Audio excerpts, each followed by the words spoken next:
Hermanas y hermanos, existen algunos oficios que, aunque no son ilegales, no son delitos, sin embargo,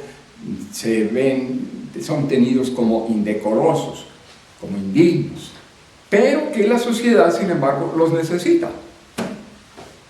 Por ejemplo, digamos, un caso claro, los sexoservidores o sexoservidoras, los que se encargan de sacar a los morosos de sus casas o se llevan sus bienes, ¿no? Por ejemplo, también pueden ser los que hacen llamadas, que a veces los bancos están molestando a la gente para que cumplan sus obligaciones, inclusive los policías, los judiciales sobre todo, ¿verdad? Son oficios tenidos como por indignos, ¿no? A veces incluso, hasta hace poco por lo menos, los políticos. O sea, meterse en política es signo muchas veces como de estar en cosas no muy buenas.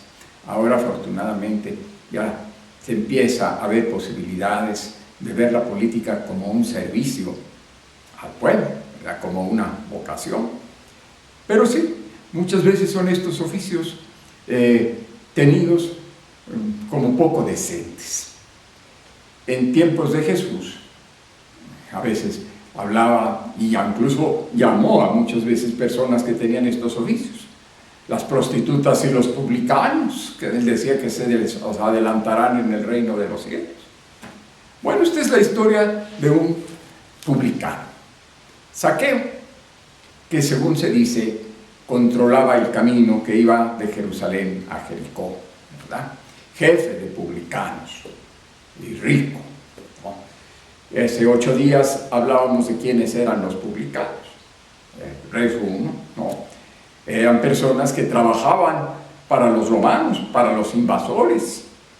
Eran los encargados de cobrar los impuestos y llevar a Roma el saqueo de las colonias, ¿no? Obviamente los romanos no ejercían estos trabajos sucios, los encargaban a personas de la región, los nativos, ¿no? A ellos los contrataban diciendo: mira, a mí con que me mandes tanto más cuanto, ya me conformo.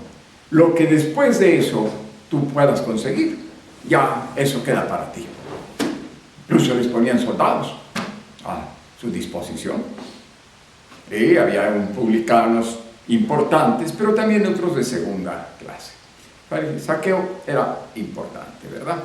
Y bueno, si se prestaba esto a la extorsión, sacaban dinero de donde fuera y muchas veces ya no volvían a ver a las personas que recorrían ese camino. Entonces ya quedaban prácticamente embrollados con este asunto, y sí decían que para poder ser perdonados y volver a la sinagoga tenían que restituir lo robado. Se consideraban ya prácticamente imperdonables.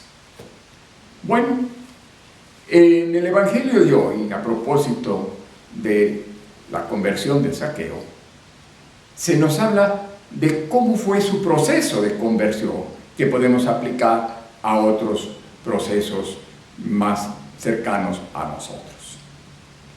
En primer lugar, yo creo que la iniciativa la toma Dios, la llamada, pero muchas veces se presupone antes de la llamada cierto signo de buena disposición para poder ser llamado.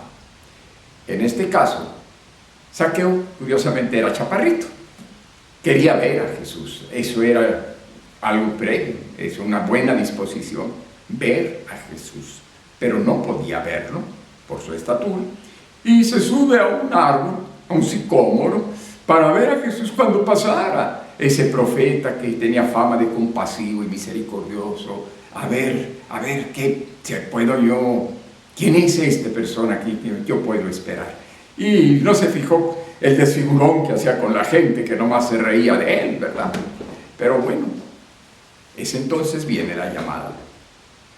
Jesús no solo lo vio, sino que le invitó se autoinvitó a cenar en su casa. Más de lo que Zaqueo podría haber imaginado. Seguramente hospedar a un profeta tan insigne limpiaría un poco su imagen ante la gente, ¿verdad? Entonces, bien, no sabemos qué fue lo que ocurrió en la cena.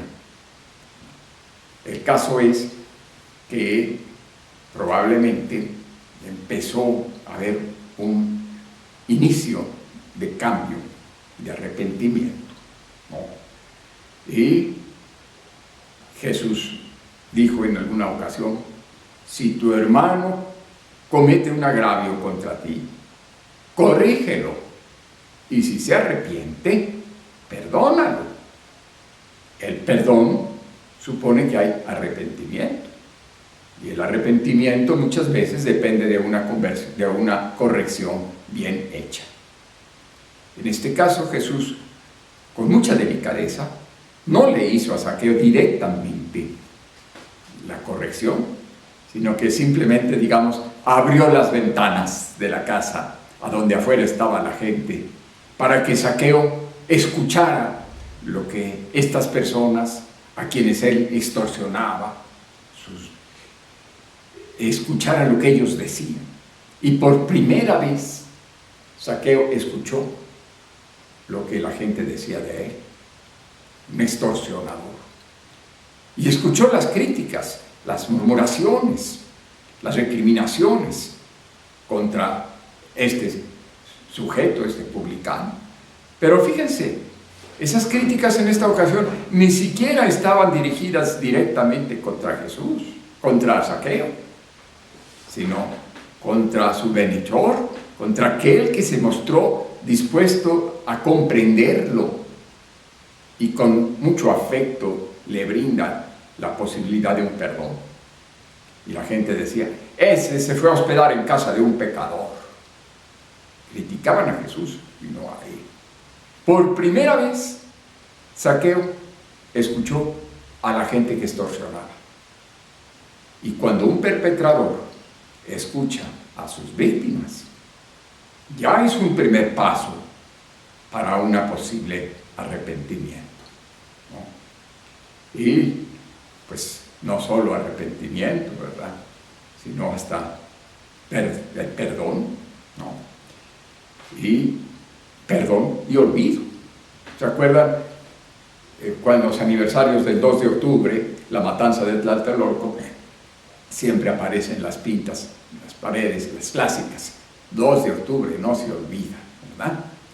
Pero, y está bien, no puede haber olvido si no hay arrepentimiento. Y el arrepentimiento tiene que haber corrección, como en casos que se dio, pero no puede haber perdón todavía hasta que no previamente haya satisfacción del daño causado. Y fue precisamente esto que hizo Zaqueo. Entonces se levantó y dijo: oh, mira, voy a dar a los pobres la mitad de mis bienes, y si he defraudado a alguien, le restituiré 4 veces más. Fue una satisfacción de lo que él había robado, ¿verdad? Y entonces, cuando ya hay esa satisfacción, entonces sí hay cabida para el perdón, e incluso falta todavía el último paso. Cuando ese paso es cuando se transita de victimario en solidario, cuando deja de ser un estafador y se convierte en un bienhechor del pueblo. Daré la mitad de mis bienes para el pueblo, a los pobres. Y con esto, al despojarse de la mitad de sus bienes y además de devolver lo extorsionado y lo robado, Zaqueo se empobrece, baja de nivel y así se acerca más también al pueblo. Y entonces Jesús lo defiende y lo presenta ante el pueblo. Hoy ha llegado la salvación a esta casa, porque también él es hijo de Abraham. y el Hijo del Hombre ha venido a buscar y a salvar lo que se había perdido. Lo reincorpora a la convivencia y los pobres lo reciben con alegría. Se ha vuelto ya no una amenaza, sino un bienhechor. Este proceso de conversión nos entronca con la primera lectura, que es una hermosa frase que dice aquí el libro de la sabiduría. Tú te compadeces de todos, aparentes no ver los pecados de los hombres, sí, pero darles ocasión de arrepentirse, porque tú amas todo cuanto existe, y si hubieras aborrecido alguna cosa, no la habrías creado. Tú perdonas a todos, porque todos son tuyos. Tú amas la vida, porque tu espíritu inmortal está con todos los seres. Y a los que caen, los vas corrigiendo poco a poco. Los reprendes y les traes a la memoria sus pecados para que se arrepientan de sus maldades. Ven ustedes, hermanos, el proceso de una conversión, ¿no?, que puede servir de modelo para restituir la convivencia a quienes nos agravian. No lo harán para que podamos reincorporarlos a nuestra convivencia. No podemos, a no ser caer en el riesgo de la impunidad, sino primero que se arrepientan.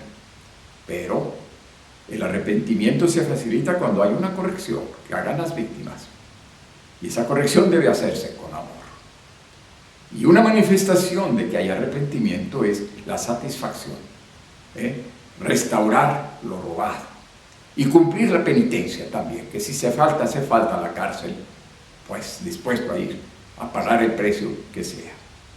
Y entonces sí, puede haber no solo perdón, sino más generoso todavía, como es nuestro Padre Dios, perdón y olvido.